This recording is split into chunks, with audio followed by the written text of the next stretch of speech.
ওয়াসওয়াসা রোগের মূল ট্রিটমেন্ট হলো এটাকে ইগনোর করা। যিনি ওয়াসওয়াসা রোগে ভুগছেন তার এটা বোঝা উচিত এটা শয়তান আমাকে পেরেশান করবার জন্য করছে, অতএব এটাকে আমলে নেওয়া মানে হলো শয়তানের কাজটাকে ত্বরান্বিত করা এবং সহজতর করা। ওয়াসওয়াসা দিয়ে শরীয়তের কোনো কিছু সাব্যস্ত হয় না। সো আমাকে 3 বার হাত ধোয়ার কথা নবী সাল্লাল্লাহু আলাইহি ওয়াসাল্লাম নির্দেশ করেছেন ওযুর জন্য, আমি 3 বার হাত ধোবো, এরপরে শুকনা আছে কিনা এটা আমার দায় নেই, এটা রাসূল আকরাম সাল্লাল্লাহু আলাইহি ওয়াসাল্লামের বিষয়।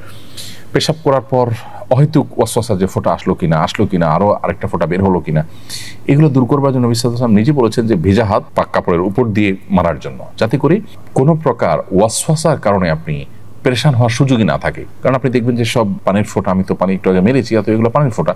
সো কোনো কিছু উজু করতে গিয়ে একটু পানি দেখলাম আর এটা পেশাব বের হলো কিনা, এটা নিয়ে আমি অহেতুক পেরেশানিতে পড়ে গেলাম, আবার কাপড় পাল্টাপাল্টিতে চলে গেলাম, এদিকে জামাত শেষ হয়ে গেল, এগুলোকে পাত্তা দেওয়ার কোনো কারণ নেই। অতএব ওয়াসওয়াসাকে ইগনোর করা হলো ওয়াসওয়াসার অনেক বড় একটা ট্রিটমেন্ট, এবং ইগনোর না করে এটাকে আমলে নেওয়া, এটাতে মনোযোগ দেওয়া, এটাতে ডুবে থাকা, এটা হলো শয়তানের সেই শয়তানি কর্মকাণ্ডকে অনেকটা বাস্তবায়ন করতে সহযোগিতা করা, যেটা আমাদের উচিত নয়। অতএব যারা রোগে ভুগছেন তারা এটাকে ইগনোর করবেন এবং আল্লাহর কাছে দোয়াও করবেন যে আল্লাহ এই ওয়াসওয়াসা থেকে আপনি আমাকে মুক্তি দান করেন, আল্লাহ তাআলা হেফাজত করুন।